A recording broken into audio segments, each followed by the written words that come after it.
ആമീന ബീവിയിലന്ന് ആറ്റലായി മോന് പിറന്ന് ഹാഷിം കുടുംബത്തിലായി ആശാമലര് പിറന്ന്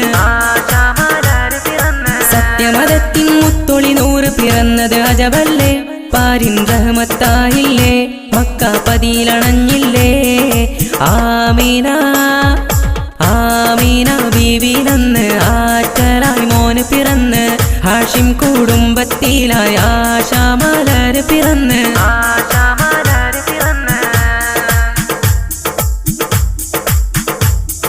കിസ്റ കൈസർ ഞെട്ടി വിറച്ചൊരു രാവിൽ തിരുനബി അണവായി ഔസും കസ്റജും പോര് മറന്ന് ഔന്നിത്യത്തിൻ പടവേറി സ്വല്ലല്ലാഹു അലാ മുഹമ്മദ് സ്വല്ലല്ലാഹു അലൈഹി വസല്ലം അജ്ഞത കൂരിരുളാകെയും നീങ്ങി ഹക്കിൻ വെളിച്ചം പ്രഭയായി പേർഷ്യയിലെ തീജ്വാലയണഞ്ഞു വിസ്മയ താരം വരവായി മാലിക്കിൻ തിരുനബി